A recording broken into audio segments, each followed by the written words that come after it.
رحمن رحمن ساعدني يا رحمن اشرح صدري قرآن. أعوذ بالله من الشيطان الرجيم.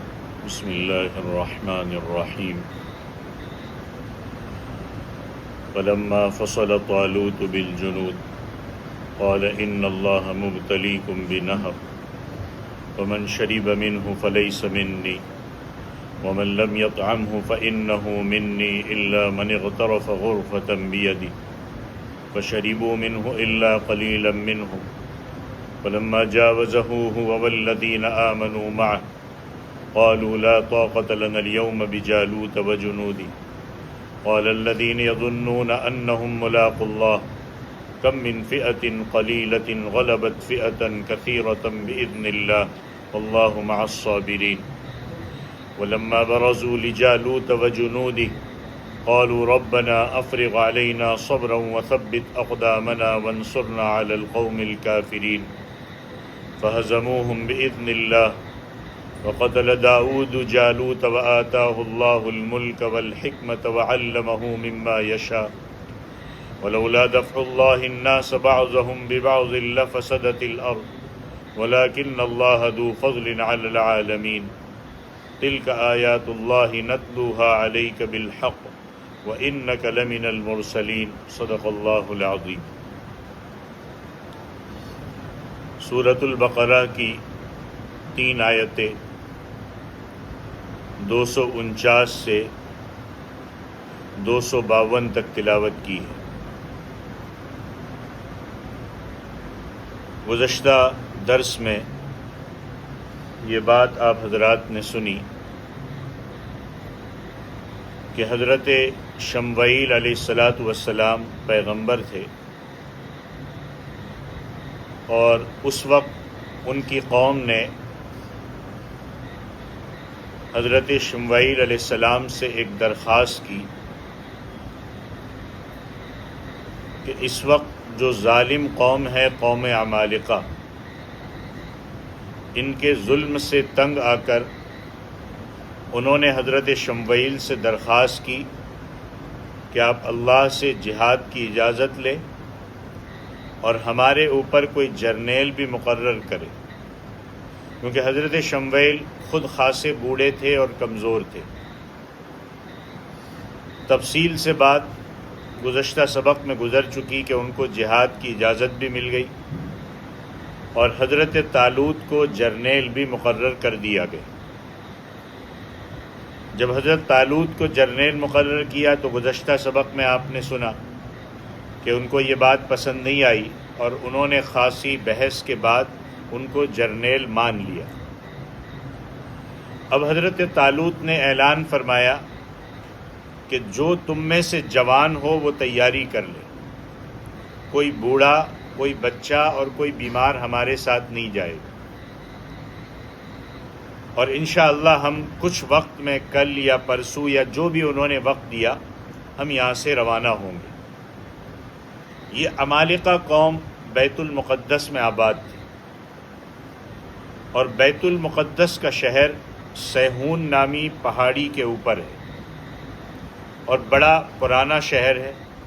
مسجد اقصیٰ بھی اسی شہر میں ہے اور اس وقت بھی کچھ ظالموں کا، جن کو جوش کہا جائے یا جو بھی کہا جائے، کیونکہ سارے یہودی بھی ان کے ساتھ نہیں ہیں، کچھ ظالم ہیں جن کا اس پر قبضہ ہے.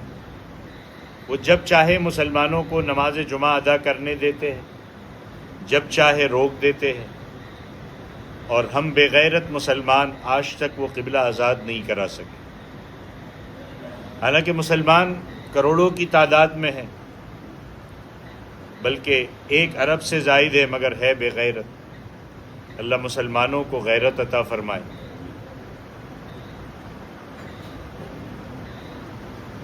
ہماری غیرت تو شاید کوئی لے گیا، ہم شاید غیرت کے لفظ ہی تک اب محدود ہو گئے، لمٹ ہو گئے، ورنہ غیرت کیا ہمیں نہیں پتہ ہے. آج اسی کا تذکرہ اللہ فرماتے فلما فصل طالوت بالجنود، جب جدا ہوئے، روانہ ہوئے حضرت طالوت بیت المقدس کی طرف اپنے لشکروں کو لے کر۔ اب اس جگہ پر تفسیروں میں لکھا ہوا ہے کہ 70,000 نوجوان ان کے ساتھ چل پڑے، 70,000۔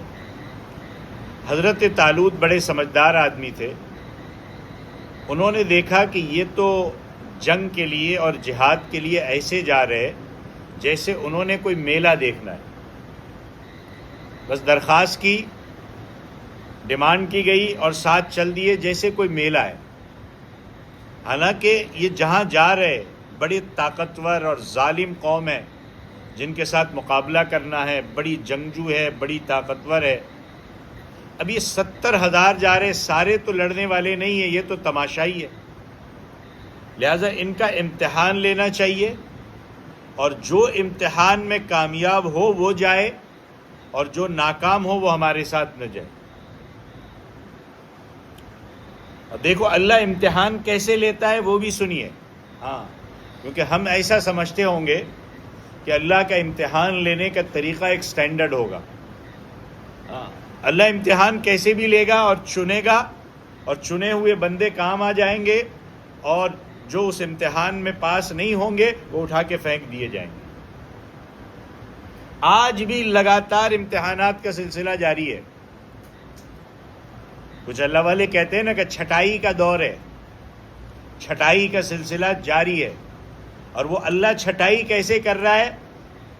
کیونکہ ہم اپنے روشن خیال، اپنے دماغ کے حساب سے سمجھتے کہ ہر کسی کو غلط بتا دیتے، اور وہاں چھٹائی کا دور ہوتا ہے۔ اللہ کے پیغمبر حضرت دیکھو چھٹائی وہاں کیسے ہوئی۔ اللہ کے پیغمبر حضرت شموئیل کے ذریعے اللہ نے حضرت طالوت کو ان کے امتحان کا طریقہ بتایا۔ کیا امتحان لیا؟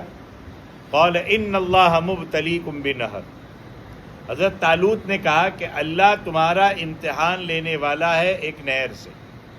کس سے؟ نہر سے۔ اور یہ نہر اردن اور فلسطین کے درمیان تھی، اور اب بھی ہے۔ اس کا پانی صاف ستھرا اور ٹھنڈا تھا، گرمی کا موسم تھا، ان لوگوں کو پیاس بھی بڑی لگی ہوئی تھی۔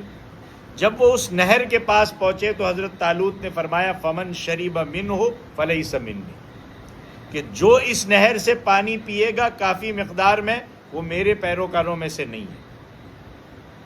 ومن لم یطعمہ فانہ منی، اور جس نے اس کا پانی نہیں چکھا وہ میرے پیروکاروں میں سے ہے۔ الا من اغترف غرفۃ بیدی، ہاں جس نے پانی پی لیا اپنے ایک ہاتھ سے چلو بھر کر کے، 2 ہاتھوں سے نہیں، اتنا اٹھا کر کے پی لیا، اتنی اجازت ہے، ایک چلو پانی پینے کی اجازت ہے۔ اب اندازہ لگاؤ، سخت پیاس لگی ہو، پانی بڑا صاف ستھرا ہو اور ٹھنڈا ہو تو انسان کیا کرتا ہے؟ یہی کہ پی لے۔ اب یہ جب کہا جائے گا تو میرے جیسے، آپ جیسے اور ہم جیسے ایک کیسا قائد ہے، کیسا امیر ہے، کیسا جرنیل ہے کہ پانی سے روک رہا ہے، اور پانی پر یہ کہہ رہا ہے کہ اگر پیو گے تو میرے ساتھ ہو، نہیں پیو گے تو میرے ساتھ نہیں ہو۔ سمجھ رہے ہو بات کو؟ اللہ امتحان کیسے لے گا؟ آج کی دنیا کی صورتحال جو میں نے اندازہ لگایا ہے بہت حد تک، میں شاید غلط بھی ہوں، ایک شہر عظیمت ہے، شہر غزہ ہے، اور اس پر چاروں طرف سے پوری دنیا ایک ساتھ مسلط ہے، اور وہ ڈٹے ہوئے ہے، ظلم ہو رہا ہے، بھوک مری کی حالت ہے، اور اب تو صورتحال بہت بدتر ہے۔ ہم سے صرف اتنا کہا جا رہا ہے کہ ان ظالموں کے پروڈکٹس کو مت خریدو۔ ہم جیسے اور مجھ جیسے روشن خیال اٹھ کے کہیں گے کہ اس سے ان کو کیا فرق پڑنے والا ہے، یہ کیسی بات ہے کہ ان کے پروڈکٹ مت خریدو، یہ کیسی بات ہے کہ پروڈکٹ سے روک رہے ہو، ان کی چیزیں خریدنے سے روک رہے ہو، اس سے ان کو کیا نقصان ہونے والا ہے؟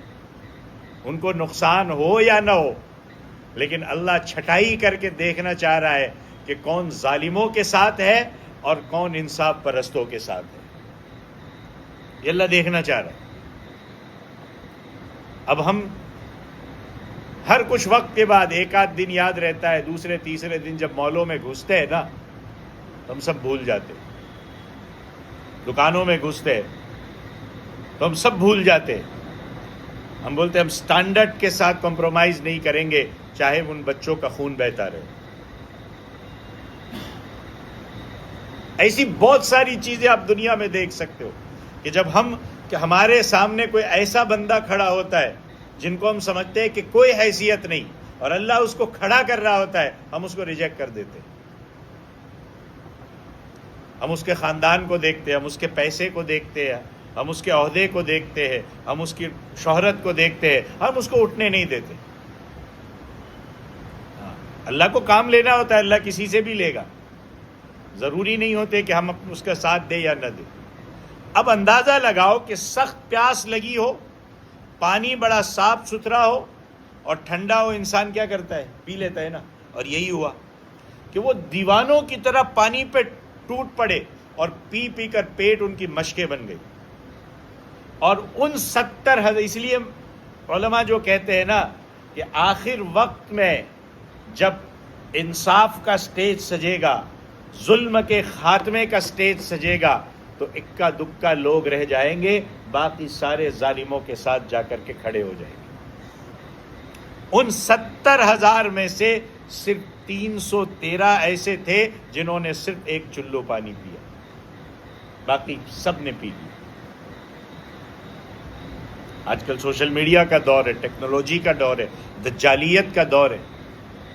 ہم کتنا اللہ اور اللہ کے رسول کی مانتے اور کتنی اس میں تعویلیں کرتے، اور کتنا خوف اور ڈر اور کیا کیا چیزوں کو، اپنی خواہش، اپنی مرضی کو لے کر ان ساری چیزوں کو، شریعت کو چھوڑ دیتے۔ کل جب دجال حقیقت میں آئے گا، کل جب ظالم پورا امام مہدی کے سامنے کھڑا ہوگا، تو ہم کون سی شریعت کے ساتھ کھڑے ہوں گے یا ظلم کے ساتھ کھڑے ہوں گے؟ اس وقت اللہ پروسیس سے گزار رہا ہے، اس پروسیس میں ہم صحیح چلنے کے لیے تیار نہیں ہیں، اور جو چلتا ہے اس کو کہتے دقیانوس سے۔ یہ پرانے زمانے کا ہے۔ اللہ کی شان دیکھیے اور اللہ کی قدرت دیکھے کہ ایک چلو سے ان کی پیاس بجھ گئی اور وہ مطمئن ہو گئے۔ امتحان تھا، پیٹ بھر کے پی لو نہیں پیاس بجھے گی، ایک چلو پیاس بجھ جائے گی۔ اور جو بھیڑیں تھی ان 70,000 میں کالی بھیڑیں، علماء یہ بھی کہتے ہیں کہ اللہ کالی بھیڑوں کو اٹھا کر کے باہر پھینک دے گا، اور اس وقت ہو رہا ہے لگاتار۔ ہر دوسرے تیسرے دن لوگ باہر آ رہے نظر آ رہے۔ جو بھیڑیں تھی ان سب کو چھٹی مل گئی کہ چلے جاؤ۔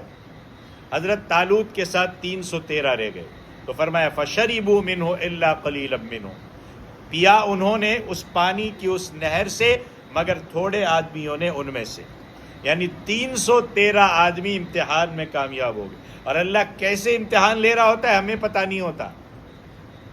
یہ تو ایک واقعہ ہوا، اس کو اللہ نے ہمیں مثال کو سمجھانے کے لیے بتا دیا کہ دیکھو اللہ کی چھٹائی کے لیے امتحان کا ایک طریقہ کار بھی ہوتا ہے، اور وہ طریقہ کار پانی کی ایک پیاس بجھانے سے بھی ہوتا ہے۔ اللہ فرماتے فَلَمَّا جَاوَزَهُ، جب عبور کیا، پار کیا طالوت علیہ السلام نے اس نہر کو، طالوت رحمۃ اللہ علیہ نے، کیونکہ وہ تو نبی نہیں تھے، حضرت شمویل نبی تھے، اور ان کو اللہ نے منتخب کیا تھا جنرل، والذین آمنوا معہ، اور ان کے مومن ساتھیوں نے بھی۔ جب دریا پار کیا اور آگے دیکھا تو جالوت بڑا لشکر تھا، وہاں ظالم کھڑا تھا، آج کا نتنیاہو کہہ لو آپ، بلکہ نتنیاہو جیسا تو شاید دنیا میں کوئی ظالم نہ آیا ہو، کوئی اور ظالم آیا ہی نہ ہو، فرعون بھی نہ ہو ایسا، اتنا بڑا ظالم۔ اب سامنے جالوت، عمالقہ قوم کا بڑا جرنیل، اور تفسیروں میں لکھا ہے 100,000 کہ اس کے ساتھ 1,00,000 کا لشکر، اور یہاں کتنے؟ 313۔ اب ایک طرف 313، دوسری طرف 1,00,000، اور وہ بھی جنگجو مضبوط نوجوان۔ یہ جو 313 تھے ان کے بھی 2 گروہ بن گئے۔ ایک گروہ ان لوگوں کا تھا جو تھے تو مکمل ایمان والے، مگر ان کا تھا بھائی اپنے پاس ابھی کچھ نہیں ہے، کیا کر سکتے؟ جیسے کچھ روشن خیال یوٹیوب پہ آ کر کے کہتے ہیں، اور اہل غزہ سے کہتے ہیں، اور لوگوں سے کہتے ہیں کہ ہتھیار ڈال دو، جھک جاؤ، مان جاؤ۔ اپنے پاس ظاہری اسباب نہیں ہے، یہ بے غیرتی ہے، یہ بیوقوفی ہے۔ میرے اشارے کو آپ سمجھ گئے ہوں گے، جس کو آج کل لوگ، آج کل کے نوجوان اپنے آپ کا، اپنا خود کا بڑا رہنما سمجھتے ہیں اس کو۔ تو ایک تو وہ تھے جو کامل الایمان تھے، ان کی نگاہ ظاہری اسباب پر تھی کہ ہم 313 مقابلے میں 1,00,000 کی فوج، قالوا لا طاقت لنا اليوم بجالوت وجلود، تو کہنے لگے کہ آج کے دن ہمارے لیے جالوت اور اس کے لشکروں کے مقابلے کی طاقت نہیں ہے۔ اور ان میں ایک گروہ وہ تھا جو مکمل ایمان والا تھا، انہوں نے ظاہری اسباب پر توجہ نہیں دی، اپنے آپ کو کھپا دیا اور نگاہ کس پر رکھی؟ اللہ پر رکھی۔ آج بھی ہم ایسے روشن خیالوں سے یہ کہنا چاہتے ہیں کہ آپ کے ہتھیاروں سے کچھ نہیں ہونے والا، آپ کی ہمت، آپ کی شجاعت، آپ کی بہادری، آپ کی ایمانی صفات، آپ کے قدم بڑھانے سے کچھ ہونے والا ہے، باقی کرنے والی ذات تو اللہ کی ہے، ہتھیاروں سے کچھ نہیں ہونے والا۔ ان کی نگاہ اللہ پر تھی۔ قال الذین یظنون انہم ملاقو اللہ، کہا ان لوگوں نے جو یقین رکھتے تھے کہ وہ مرنے کے بعد رب کو ملنے والے ہیں، جو رب پر پورا یقین رکھتے تھے، انہوں نے ایک پیارا جملہ کہا، کم من فئۃ قلیلۃ غلبت فئۃ کثیرۃ باذن اللہ، کہ بہت دفعہ ایسا ہوا ہے کہ چھوٹی جماعتیں بڑی جماعتوں پر غالب آئی ہے اللہ کے حکم سے۔ انہوں نے یہ نہیں کہا کہ ہم، اللہ کے حکم سے۔ واللہ مع الصابرین، اور اللہ صبر کرنے والوں کے ساتھ ہے، اور واقعی ایسا ہی ہوا۔ آگے آ رہا ہے کہ اللہ نے ان 313 کو 1,00,000 پر غلبہ عطا فرما دیا۔ بالکل اسی طرح بدر کے مقام پر 313۔ ایسے روشن خیالوں کو ذرا یہ واقعات جا کے سناؤ، کوئی یہ واقعات جا کے سناؤ۔ بدر کے مقام پر 313 تھے اور مقابلے میں 1,000، اور ان 313 کے پاس 6 زرے، 8 تلواریں، 2 گھوڑے، 70 اونٹ، اور کچھ نہیں۔ اللہ نے ان 313 کو اس بے سر و سامانی کے عالم میں فتح عطا فرمایا، اور پہلے سے کوئی پلاننگ نہیں، اچانک نکلے، اللہ نے بھڑایا، بدر جیت لیا۔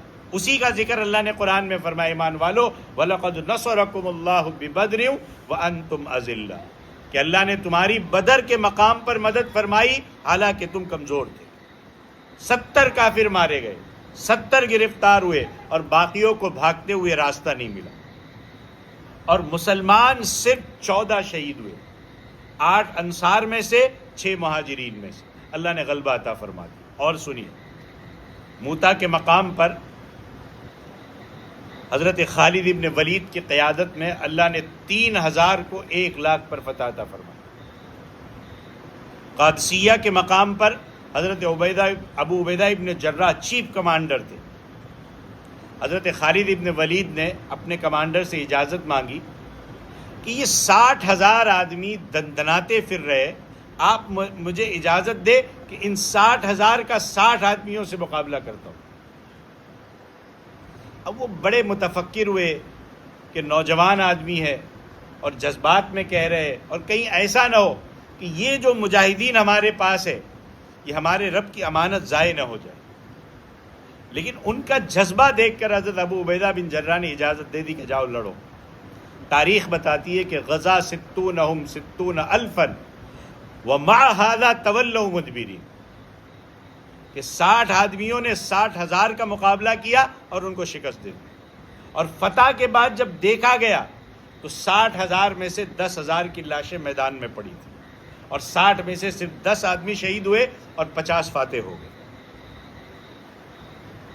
حضرت عمرو ابن عاص، انہوں نے حضرت عمر کو خط لکھا کہ مصر کا باقی سارا علاقہ فتح ہو گیا، لیکن ایک قلعہ ہے بولس، وہ فتح نہیں ہو رہا ہے۔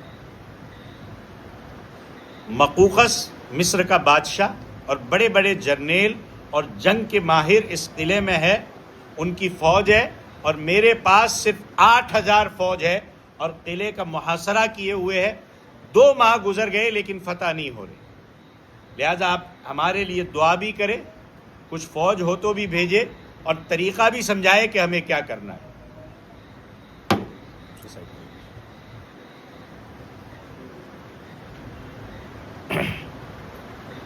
حضرت عمر رضی اللہ تعالیٰ عنہ نے خط پڑھا تو رو پڑے. حضرت عمر نے خط پڑھا تو رو پڑے. لوگوں نے پوچھا کہ حضرت خط کس محاذ سے آیا ہے؟ حضرت خط کس محاذ سے آیا ہے؟ فرمایا کہ مصر سے. تو ساتھیوں نے سمجھا کہ مصر میں سارے مجاہد شہید ہو گئے تھے، تبھی تو حضرت عمر رو رہے. لیکن تحقیق کرنے کے بعد معلوم ہوا کہ ایسی کوئی بات نہیں ہے. حضرت عمر اس لیے روئے کہ 8,000 مسلمان فوجی ہے، محاصرہ ہو گیا، 2 ماہ کا عرصہ گزر گیا، آخر کیا وجہ ہے کہ فتح کیوں نہیں ہو رہی؟ فرمایا کہ میں اس نتیجے پر پہنچاؤں کہ قد ترکوا سنتا من سنن النبی صلی اللہ علیہ وسلم، کہ انہوں نے کوئی سنت حضور صلی اللہ علیہ وسلم کی سنتوں میں سے چھوڑی ہے. اب دیکھیے کتنے نباس تھے. فرمایا ہم دعا بھی کرتے ہیں اور 4,000 مزید فوج بھی بھیجتے ہیں. وہاں یہ نہیں کہا کہ دشمن طاقتور ہے اس لیے فتح نہیں ہو رہا، ہم میں کوئی کمزوری ہے اس لیے یہ ہو رہا ہے. 4,000 مزید فوج بھیج دی. 8,000 تو پہلے ہے اور 4,000 یہ گویا اب تم 12,000 ہو جاؤ گے. اور میں نے حضور سے سنا ہے کہ 12,000 ایمان والے ہو تو وہ قلت کی وجہ سے شکست نہیں کھائے. اور حقیقت میں 12,000 حقیقی ایمان والے ہونے چاہیے، لاکھوں کی بھیڑ نہیں ہونی چاہیے. ہاں اور کوئی وجہ نہ ہو. اور فرمایا کہ اس بات پر غور کرو کہ تم سے کون سی سنت رہ گئی. معلوم ہوا کہ بعض ساتھیوں سے مسواک کی سنت رہ گئی تھی جس کی وجہ سے فتح میں رکاوٹ ہو گئی. حضرت عمر رضی اللہ تعالیٰ عنہ نے یہ سنیے گا اور جو مزید 4,000 فوج روانہ فرمائی ان کے نام بھی آپ سن لو. اب آپ کہیں گے 4,000 فوج کب تک نام گناؤں گے؟ یاد رکھنا وہ صرف 4 آدمی تھے: عبادہ بن صامت خزرجی، زبیر ابن عوام، مقداد ابن اسود اور خارجہ بن خزافہ. فرمایا یہ 4,000 ہے. تو یاد رکھنا کہ مسلمان 4,000 کے برابر. مسلمان جب مسلمان ہوتا تھا نا تو 1 نہیں 1,000 ہوتا تھا. مگر آج میرے جیسے مسلمان نے اپنے اسلام کے تقاضے چھوڑ دیے، اس لیے دنیا میں میں ذلیل ہو کر رہ گیا. جب مسلمان صحیح معنی میں مسلمان تھا اللہ کی مدد شامل حال ہوتی. اسی طرح حدیقۃ الموت کا واقعہ مشہور ہے.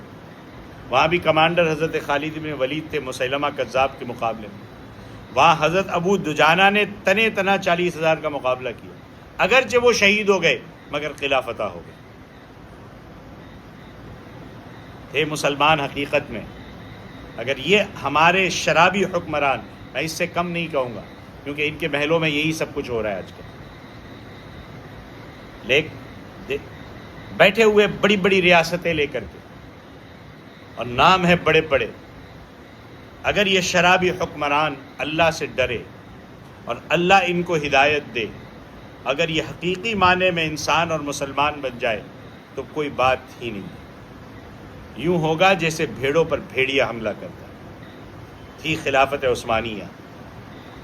ایک ایک آدمی، ایک ایک جرنیل، پوری عیسائی حکومتیں، یہودی حکومتیں سب پہ بھاری پڑ گئے. تو جب طالوت اپنا 313 کا لشکر لے کر جالوت کے مقابلے میں آ گئے، اسی کا ذکر ہے وَلَمَّا بَرَزُوا لِجَالُوتَ وَجُنُودِهِ. جب بنی اسرائیل جالوت کے لشکر کے سامنے ہوئے، جالوت کا لشکر دیکھا، وہ کثیر تعداد 1,00,000 آدمی، اس وقت اللہ کے حضور گڑ گڑائے، دعا کی، دعا کے لیے ہاتھ اٹھایا. قالوا ربنا افرغ علینا صبرا، اور کہا اے ہمارے رب ہم پر صبر ڈال دے، ہم پر صبر ڈال دے. وثبت اقدامنا، ہمیں جما دے. وانصرنا علی القوم الکافرین، اور ہماری مدد فرما کافر قوم کے مقابلے میں. یہ دعا یاد کر لیجئے، ربنا افرغ علینا صبرا وثبت اقدامنا وانصرنا علی القوم الکافرین. اے ہمارے رب ہم پر صبر ڈال دے. یہ ہر جگہ کام آئے گی. ہمیں جما دیجیے اور ہماری کافر قوم کے مقابلے میں مدد فرما دی.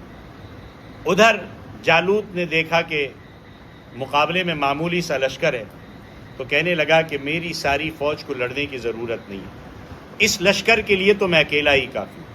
اور اس زمانے میں جنگ کا طریقہ یہ ہوتا تھا کہ پہلے دونوں طرف سے ایک ایک آدمی لڑتا تھا، پھر گھمسان کی جنگ شروع ہوتی تھی۔ تو جالوت خود میدان میں آیا اور کہا کہ آؤ کون مقابلے کے لیے تیار ہے۔ حضرت طالوت کے لشکر میں حضرت داؤد کے والد ایسع بن عویبد بھی شامل تھے۔ اب دیکھو اللہ کہاں سے کہاں لے جا رہے ہیں، اللہ کا پورا سسٹم دیکھو، کہاں حضرت شمویل، کہاں حضرت طالوت کو کھڑا کیا اور کہاں حضرت داؤد آ رہے، پورا اللہ کا سسٹم سمجھیے۔ ان کے 6 بیٹے تھے، 5 تو جنگ میں شریک تھے، اور دیکھیے حضرت داؤد کم عمر کی وجہ سے شریک نہیں تھے، بلکہ اپنے بھائیوں کو سامان پہنچانے کے لیے وہاں پہنچے تھے۔ اور اس لشکر میں اللہ کے پیغمبر حضرت شمویل بھی موجود تھے۔ اللہ نے اپنے نبی کو حکم دیا کہ جالوت کے مقابلے میں داؤد کو نکالو۔ اب ہم ہوتے تو اللہ کیا کر چھوٹے بچے کو لڑوا رہے، یہی کہتے نا، ہماری تو یہی، چھوٹے بچے کو بھیج رہے آگے۔ اللہ کے پیغمبر نے حضرت داؤد علیہ السلام کے والد کو 6 بیٹوں کے ساتھ طلب کیا اور فرمایا کہ داؤد جالوت کا مقابلہ کریں گے۔ انہوں نے کہا ٹھیک ہے، انہوں نے بھی کچھ نہیں کہا، ٹھیک ہے۔ اللہ کے نبی نے حضرت داؤد کو جالوت کے مقابلے میں نکالا۔ حضرت داؤد جب آ رہے تھے تو راستے میں 3 پتھر پڑے تھے اور وہ بولے کہ ہمیں اٹھاؤ، ہم جالوت کو قتل کریں گے۔ اب دیکھو صرف داؤد علیہ السلام استعمال ہو رہے، اور ادھر اللہ کن سے کام لے رہا ہے؟ پتھروں سے۔ ہمیں صرف قدم بڑھانا ہے، پھر مدد کہاں سے آئے گی ہمیں نہیں پتا۔ اور وہی پتھر چھوٹے چھوٹے انہوں نے وہ گوفنوں میں رکھے اور مارے۔ جالوت کا صرف سر کھلا تھا، باقی پورا جسم لوہے میں بند، اور سامنے ایک چھوٹا بچہ۔ تینوں پتھر ماتھے پر لگے، پیچھے سے نکل گئے، یہ ہلاک ہوا۔ جرنیل جب ہلاک ہو جاتا ہے پورا لشکر اکھڑ جاتا ہے، لشکر بھاگا، مسلمانوں کو فتح ہوئی۔ اسی کا ذکر ہے فَهَزَمُوهُمْ بِإِذْنِ اللَّهِ، اہل ایمان نے ان کافروں کو شکست دی اللہ کے حکم سے۔ وَقَتَلَ داؤد جالوت، اور قتل کیا حضرت داؤد نے جالوت کو۔ وَآتَاهُ اللَّهُ الْمُلْكَ وَالْحِكْمَةَ، اور اللہ نے حضرت داؤد کو سلطنت اور حکمت دی۔ وَعَلَّمَهُ مِمَّا يَشَاءُ، اور ان کو سکھایا جو چاہا۔ اللہ کا سسٹم سمجھے کہاں سے کہاں آیا۔ آیت کے اگلے حصے میں اللہ نے جہاد کا فلسفہ بیان فرمایا کہ یہ ہم نے ایک چھوٹے سے چند لوگوں کو ان سے طاقتور قوموں سے ٹکرایا۔ کیوں؟ اللہ کہتے وَلَوْلَا دَفْعُ اللَّهِ النَّاسَ بَعْضَهُمْ بِبَعْضٍ لَفَسَدَتِ الْأَرْضُ، کہ اگر اللہ بعض لوگوں کو بعض دوسروں کے ذریعے نہ ہٹاتے تو زمین میں فساد پھیل جاتا۔ یعنی جب کسی چند لوگوں نے زمین پر بد امنی پھیلانے کی کوشش کی، ظلم پھیلانے کی کوشش کی، تو اللہ اس کے مقابلے میں دوسری جماعت کو بھیج کر فساد مچانے والوں کا خاتمہ کر دے گا۔ اللہ انسانوں سے ہی کام لے گا، اللہ سیدھا انٹرفیئر نہیں کرتے، بہت کم، جب بہت کم اللہ سیدھا انٹرفیئر کرتے، ورنہ انسانوں کے ذریعے سے ہی مقابلہ ہوتا۔ یہ کہتے ہیں اللہ انٹرفیئر کیوں نہیں کرتا؟ جب دنیا اسباب کے درجے میں ہے تو اللہ چلائیں گے بھی اسی کے ذریعے سے۔ وَلَكِنَّ اللَّهَ ذُو فَضْلٍ عَلَى الْعَالَمِينَ، لیکن اللہ مہربانی کرنے والا ہے جہاں والوں کا۔ یعنی جب وہ کسی ظالم کو خاتمہ کرتا ہے تو صحیح معنوں میں دنیا والوں پر اب اللہ کا فضل ہوتا ہے۔ آگے فرمایا تِلْكَ آیات اللہ، یہ آیت پہ غور کریے گا، یہ ٹکڑے پہ، تِلْكَ آیات اللہ نَتْلُوهَا عَلَيْكَ بِالْحَقِّ، اللہ کہتے ہیں یہ اللہ کی آیتیں ہیں، ہم تلاوت کرتے ہیں آپ پر حق کے ساتھ۔ یہ تمام واقعات، اس سے پہلے بنی اسرائیل کے واقعات اور وہ قصہ بنی اسرائیل کا جو اوپر گزرا، ہزاروں کا نکلنا، اچانک مرنا، اچانک زندہ ہونا، طالوت کا بادشاہ ہونا، یہ سب اللہ کی آیتیں ہیں جو آپ صلی اللہ علیہ وسلم کو سنائی جاتی ہیں۔ اللہ وحی کے ذریعے آپ کو بتاتے ہیں، ورنہ آپ صلی اللہ علیہ وسلم نے اس سے پہلے کوئی تاریخ نہیں پڑھی اور نہ کسی تاریخ میں ایسے واقعات موجود ہیں۔ یہ اس بات کی دلیل ہے کہ آپ اللہ کے رسول ہیں، سمجھے؟ یہ اس بات کی دلیل ہے کہ آپ اللہ کے رسول ہیں، اور فرمایا وَإِنَّكَ لَمِنَ الْمُرْسَلِينَ، اور بے شک آپ اللہ کے رسولوں میں سے ہیں۔ تِلْكَ آیات اللہ نَتْلُوهَا عَلَيْكَ بِالْحَقِّ وَإِنَّكَ لَمِنَ الْمُرْسَلِينَ، بلکہ میں کہہ دوں آگے، پھر کبھی اس کی تشریح آئے گی کہ آپ خاتم النبیین بھی ہیں۔ نبوت کا سلسلہ آپ صلی اللہ علیہ وسلم پر ختم ہو گیا۔ اب کوئی دعویٰ کرے ایسا تو ہم دلیلوں میں نہیں جائیں گے، کچھ بھی نہیں جائیں گے، کچھ بھی نہیں سنیں گے، سیدھا اس کو ریجیکٹ کر دیں گے کہ آپ صلی اللہ علیہ وسلم کے بعد کوئی نبی نہیں۔ اب وہ ذلی نبی آئے، بروزی نبی آئے، یا جو نبی آئے، ہم کسی صورت میں ایکسیپٹ نہیں کریں گے۔ نبوت ختم تو ختم۔ اللہ تعالیٰ سمجھ کی توفیق عطا فرمائے۔ یہ 2-3 آیتیں تھی سورہ بقرہ کی، آیت نمبر 249 سے 252 تک، اللہ عمل کی توفیق، اور یہیں پر دوسرا پارہ مکمل ہوگا۔ کل انشاءاللہ ہم تیسرا پارہ اللہ نے توفیق دی تو شروع کریں گے۔ اللہ عمل کی توفیق عطا فرمائے، آمین۔ وآخر دعوانا ان الحمدللہ رب العالمین۔ أيا من يدعي الفهم إلى كم يا أخ الوهم تعبي الذنب والذم وتخطي الخطأ الجم، أما بان لك العيب أما أنذرك الشيب، وما في نصحه ريب ولا سمعك قد صم، أما نادى بك الموت أما أسمعك الصوت، أما تخشى من الفوت فتحتاط وتهتم.